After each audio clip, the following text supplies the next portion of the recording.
Okay, ako si Angkor Mantilla. Ako taga Cebu. And Mrs. ko ay si Aisa Mantilla. And she's from Manila din. From high school sa Cebu, nag-continue ako ng college ko sa Manila. So, taking up a mechanical engineer sa Manila, in Don Bosco. And then, yun din ang trabaho ko sa Manila. At saka naging trabaho ko na rin dito sa Canada.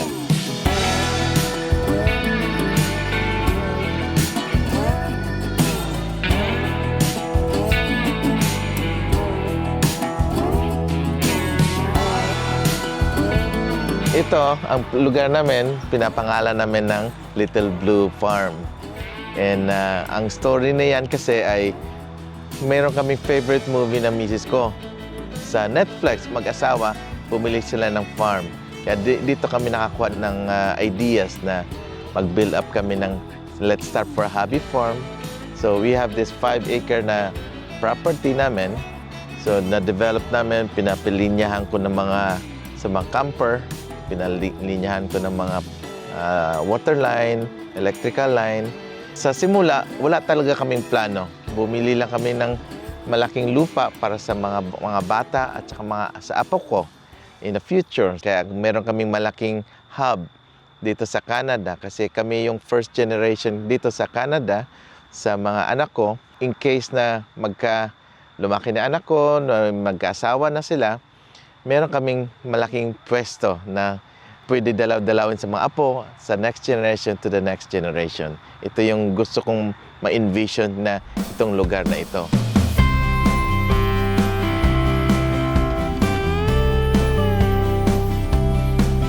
Nabili namin tong lugar, it's really for just us eh. It's not really for business purpose.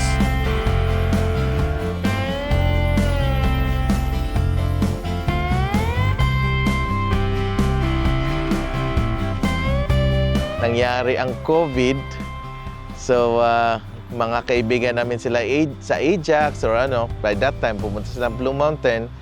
And sa COVID na yon ay nagsara at sarado ang Blue Mountain.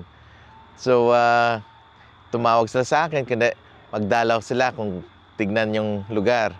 Kasi kakalipat lang din namin. So nakita nila, so sinabi nila, why not paparent mo itong camper mo? One time na naglo-launch si Angkor, he all of a sudden took pictures of the RV, posted it on Airbnb, and then that was it. That's the history na pag-post niya, people are booking.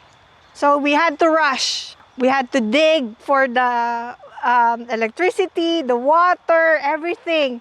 Following day, pumunta ako ng Home Depot, bumili ako ng extension na 300 feet na extension ng tubig, 300 feet na extension ng kuryente. So, nag-start na talaga ako ng trial and error lang talaga. By una, kuryente, palagi pumuputok, umiinit ng linya dahil, gumagamit ng aircon, malaki ang linya, kulang sa amperahe yung wiring.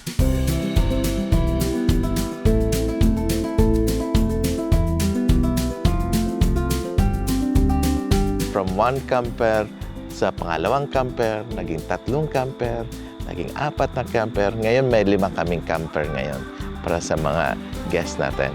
Doon na nag-start na, maybe we could do some veggie. Yung garden.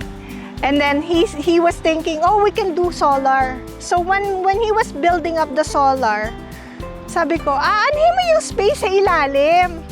Sabi niya, wala. That's just it. Sabi ko, can I have chickens? So then nag-start yung manok. Yeah. Then, one by one, parang, ang laki naman kasi. So, maybe we can have some rabbits? So, nung nagkaroon na ng rabbit, the Airbnb customers were like, can we pet the rabbits? Like that. Hanggang sa yun na. Doon na nag-start lahat.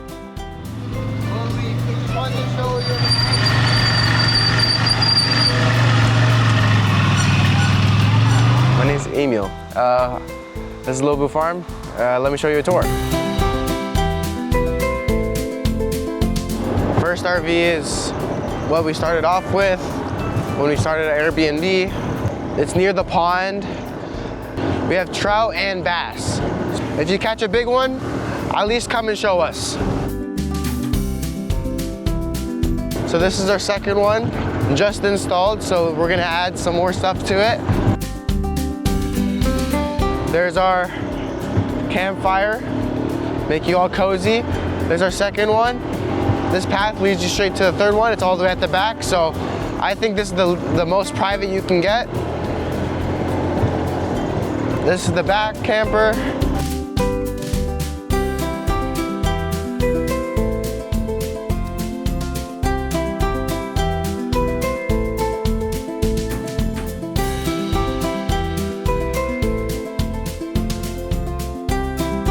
It'll just loop around. But here you could drive wherever you want. In the spring and summer, we always have this volleyball court, so you can always play. We have a volleyball. Over here is a shower and a bathroom. So the one on the right is a bathroom, and the one on the left is a shower. Nice garden, nice scenery. All these flowers my mom planted. Then you're back to the first camper. That's a little mini tour of what Little Blue Farm can offer. It's nice, it's big, it's quiet. Just relax and enjoy. That's the whole point of Little Blue Farm.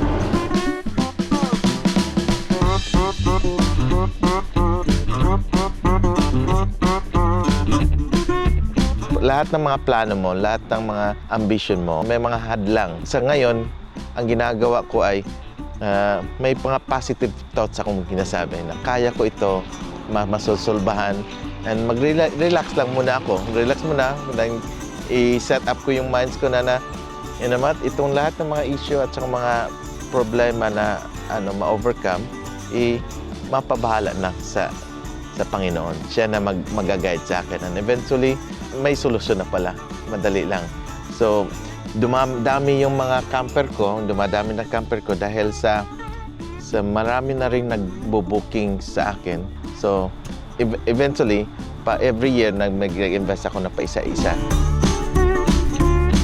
Let's give you a tour sa aming Little Blue Farm RV.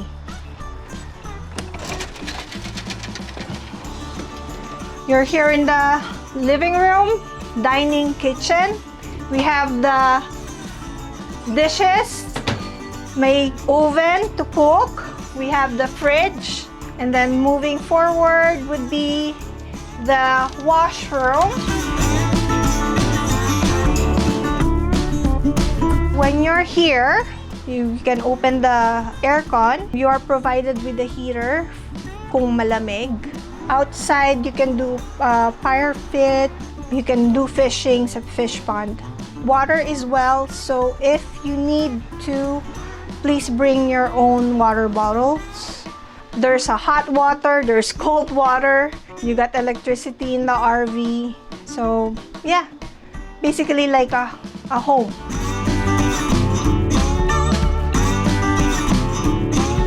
Kailangan every year, meron kang palaging improvement para balik-balikan ng mga dati mong mga guests din, para ma-surprise sila. Oh, meron kang improvement nito.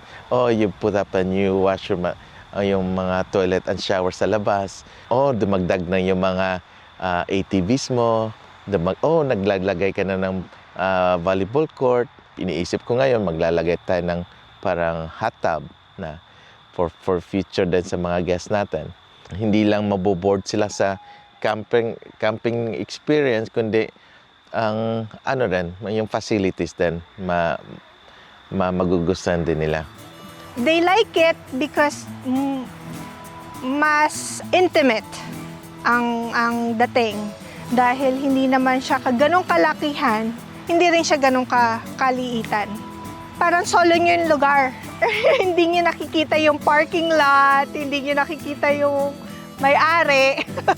Di ba? Parang kayo lang. So, intimate. May nagkakaraoke. May naglalaro ng badminton, ng mga bata, tumatakbo. Walang sasaway. Nag-enjoy sila na nagagawa nila yung gusto nilang gawin. Yung mga guests namin, they are welcome to use the ATVs. Kung gusto nila, meron kaming ATVs, meron kaming golf carts, meron kaming UTVs, and pwede sila shooting ranges lang. It's BB gun lang for fun. So pwede nilang mahiram or pwede natin mai-offer din sa mga guests namin.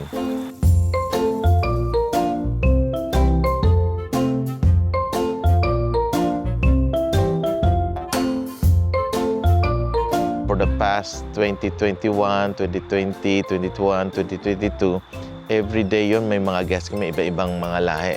So from there on, sinasabi ko na sa misis ko, you know what, para maging atin ulit tong bahay na ito, maging yung lugar na ito, gawin na lang natin weekend na lang. So from there on, every week meron kaming weekends lang, from Friday to Sunday sila, or long weekend, may Friday to Monday, nagbo-books through sila.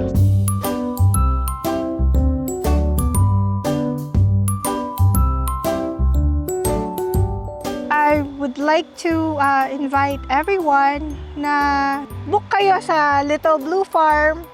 You can put tents on here too. If you want some intimate gathering with your family and friends.